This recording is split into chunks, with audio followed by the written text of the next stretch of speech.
समष्टि अर्थशास्त्र के परिचय में समष्टि अर्थशास्त्र के अर्थ और समष्टि अर्थशास्त्र के मूलभूत अवधारणाओं के बारे में पढ़ने के बाद हमें समझना होता है कि जो राष्ट्र के लोग होते हैं, जो उत्पादन की प्रक्रिया होती है, उनके बीच में एक अजीब सा एक वो संतुलित सा एक प्रवाह सा बन जाता है, जिसको बोलते हैं आय का चक्रीय प्रवाह।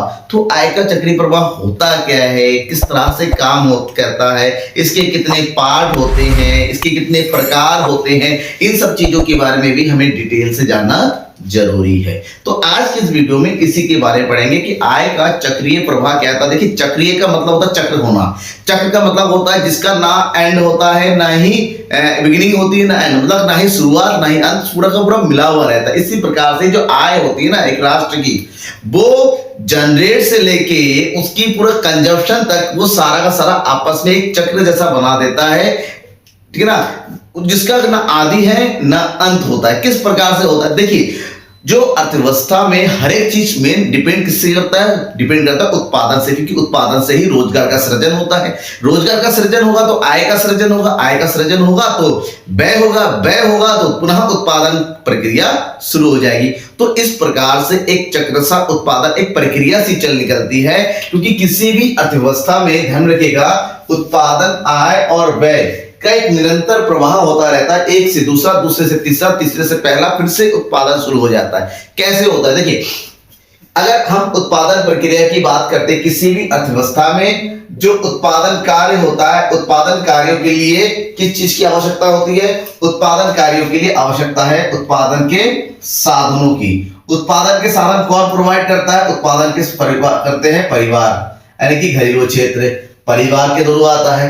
परिवारों से ये कहां आता है, परिवार से ये आता है उत्पादक के पास। किसके पास, उत्पादक के पास। उत्पादक साधनों का प्रयोग करते हैं और बदले में वस्तु एवं सेवाओं का निर्माण करते हैं।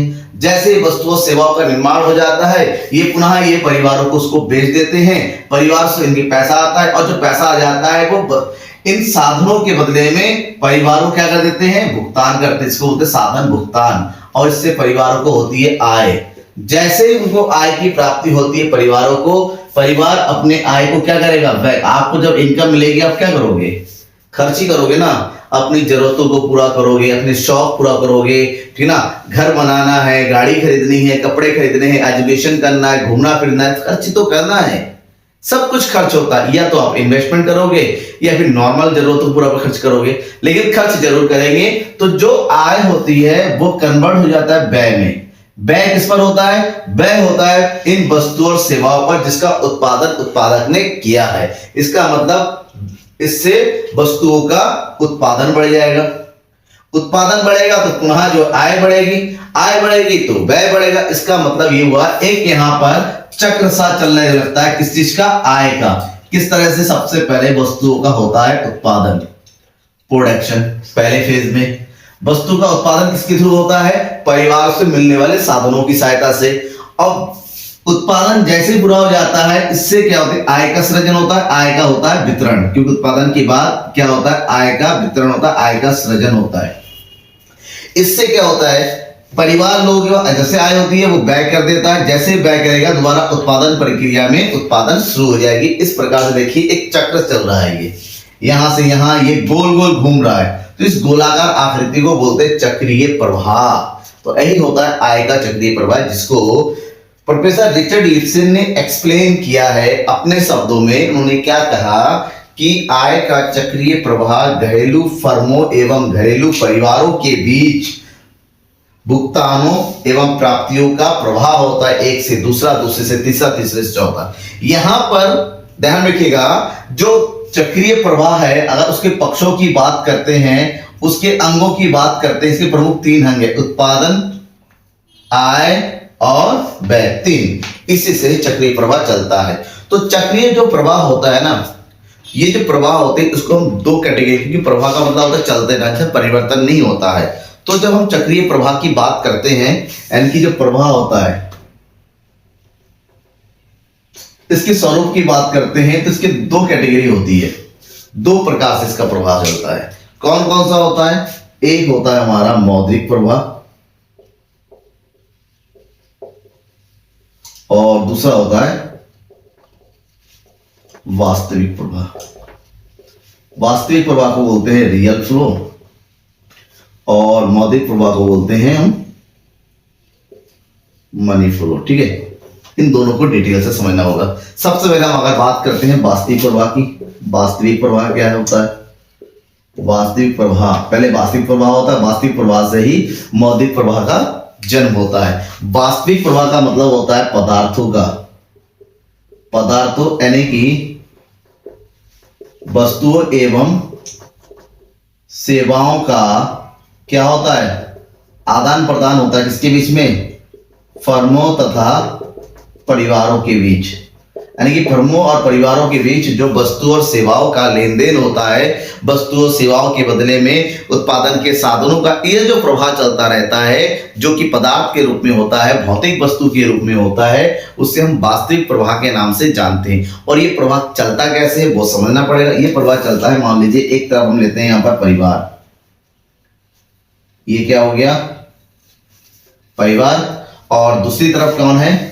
फर्म, यानी कि उत्पादक। फर्म मतलब ध्यान रखिएगा उत्पादक, उत्पादक विक्रेता एक ही चीज है। तो होता क्या है ना, परिवार उत्पादन प्रक्रिया में शामिल होते हैं और उनको प्रोवाइड करते हैं उत्पादन के साधन। क्या प्रोवाइड करते हैं? उत्पादन के साधन। अब उत्पादन के जो साधन होते हैं वो मुख्यतः कितने होते हैं? उत्पादन के साधन होते हैं मुख्यतः 4। कौन कौन सा? भूमि, पूंजी, श्रम और उद्यमी। इन सब का प्रयोग करके फर्म वाले क्या करते हैं? इनका प्रयोग करते हैं फर्म यानी कि उत्पादक, और वस्तु और सेवाओं का उत्पादन करते हैं। और वस्तु और सेवाओं का उत्पादन करके उनको बेच दिया जाता है, उपलब्ध कराया जाता है। किसको? परिवारों को। वस्तु एवं सेवाएं। अब देखिए यहां पर एक प्रकार से साधन गया, दूसरी तरफ से जो वस्तु और सेवाएं आई, दोनों ही भौतिक है। इसको हम क्या बोलते हैं? इसको हम बोलते हैं वास्तविक प्रवाह। अब वास्तविक प्रवाह की बात कौन आने वाला है? वास्तविक प्रवाह क्या आने वाला है? हमारा मौद्रिक प्रवाह। अब मौद्रिक प्रवाह किस प्रकार से करते हैं? मौद्रिक प्रवाह जो होता है वास्तविक प्रवाह का रिजल्ट होता है। प्रवाह की बात करेंगे, मौद्रिक प्रवाह यानी कि मनी फ्लो। तो मौद्रिक प्रवाह सेम 2 सेक्टर के बीच में बात करेंगे। एक तरफ होगा परिवार, दूसरा है फर्म। ये हो गया हमारा परिवार क्षेत्र, इसको घरेलू क्षेत्र बोला सकता है। ये है हमारा फर्म यानी कि उत्पादक क्षेत्र। दोनों के बीच में अगर प्रवाह की बात करते हैं तो वो किस प्रकार से होगा देखिएगा, ठीक है ना। अगर हम प्रवाह की बात करते हैं, क्योंकि सबसे पहले क्या हुआ? परिवारों ने साधन दिया था, तो साधनों का उपयोग करने के बदले में जो फर्म है वो परिवारों को साधन भुगतान करेंगे। क्या करेंगे? साधन का प्रयोग करने के बदले में साधनों के प्रतिफल का भुगतान करेंगे, जिसको हम साधन भुगतान कहते हैं, यानी कि फैक्टर पेमेंट्स बोला था इंग्लिश में। जैसे भूमि का प्रयोग किया तो भूमि के बदले में देना होता है किराया, ठीक है। जैसे पूंजी का प्रयोग किया उसके बदले में देना होता है ब्याज। जैसे कि श्रम का प्रयोग किया उसके बदले में देना होता है वेतन या फिर दिहाड़ी, जैसे भी जैसे मजदूरी। उद्यमी को मिलता है हमारा क्या? लाभ, ठीक है। तो ये साधन भुगतान होते हैं। परिवारों के पास जैसे साधन आ जाता है तो वस्तु सेवा का प्रयोग किया था, उसके बदले में वो क्या करेंगे? मौद्रिक भुगतान करेंगे। क्या करेंगे? मौद्रिक भुगतान करेंगे। किसको? फर्मों को। तो एक तरफ जो है वस्तु और सेवाओं का आदान प्रदान हो रहा है और एक तरफ जो है परिवारों फर्मों के बीच में मुद्राओं का आदान प्रदान होता है। तो ये दोनों जो है आय के चक्रीय प्रवाह के 2 इंपॉर्टेंट पार्ट है। अब इससे रिलेटेड एग्जाम में सबसे ज्यादा क्वेश्चन पूछा जाता है ना, वो होता है कि 2 क्षेत्रीय अर्थव्यवस्था में चक्रीय प्रवाह किस प्रकार से काम करता है। ये 2 क्षेत्रीय अर्थव्यवस्था में चक्रीय प्रवाह के मॉडल को सचित्र समझाइए। देखिए 2 क्षेत्रीय की अगर बात करते हैं, 2 क्षेत्रीय अर्थव्यवस्था का मतलब एक ऐसी अर्थव्यवस्था जहां पर केवल 2 ही क्षेत्र होते हैं। एक होता है हमारा परिवार क्षेत्र यानी कि घरेलू क्षेत्र, और घरेलू क्षेत्र का काम क्या होता है? घरेलू क्षेत्र का काम होता है क्या करना? उपभोग करना। क्या चीज? उपभोग करना, ठीक है। इसी का जो दूसरा क्षेत्र होता है, दूसरा क्षेत्र है हमारा फर्म। फर्म मतलब उत्पादक क्षेत्र। उत्पादक क्षेत्र, इसका काम क्या होता है? वस्तु और सेवा का क्या करना? उत्पादन करना। अब यहां पर ध्यान में ये रखना है कि परिवार उपभोग करता है, साथ ही साथ ये परिवार क्षेत्र क्या होता है? ये जो है साधनों का स्वामित्व होता है, स्वामी होता है। साधन परिवारों के पास होता है, परिवार ही उत्पादक को साधन प्रोवाइड करता है। ऐसे में और दूसरी तरफ जो फर्म होता है, उत्पादन करने के साथ साथ यहाँ पर ये लोग साधन भुगतान भी करते हैं। क्या करते हैं? साधन भुगतान करते हैं, जिससे परिवारों को आय की प्राप्ति होती है। परिवार वाले जो क्या करते हैं? अपने आयों को व्यय कर देते हैं, इससे उत्पादों को आय प्राप्त होती है। तो एक का व्यय दूसरे का आय होता है, ध्यान में रखना है ये चीज। तो यहां पर इन दो क्षेत्र के बीच जो चक्रीय प्रवाह चलती है ना, एक से दूसरा, दूसरे से तीसरा, इस प्रकार की चक्र प्रवाह को हम दो क्षेत्रीय चक्रीय प्रवाह के नाम से जानते हैं। जैसे कि अभी मैंने बताया था आपको कि मौद्रिक प्रवाह और वास्तविक प्रवाह, जब इन दोनों को हम कंबाइन कर देंगे, क्योंकि जब यहां पर मैंने प्रवाह बताया वो दो क्षेत्रीय मॉडल ही है, ठीक है ना, क्योंकि परिवार है और फर्म है, तो यही चीज को हम कंबाइन कर देते हैं तो चक्रीय प्रवाह हमारा पूर्ण हो जाता है। किस प्रकार से? एक तरफ हम लेंगे परिवार क्षेत्र यानी कि हाउस होल्ड, ठीक है, और दूसरी तरफ लिया जाए हमारा क्या चीज? फर्म यानी कि उत्पादक, ठीक है। अब इन दोनों के बीच में अगर हम उत्पादन प्रक्रिया को देखें, चक्रीय प्रवाह को देखें, सबसे पहले परिवार से फर्म को जाता है साधन सेवाएं।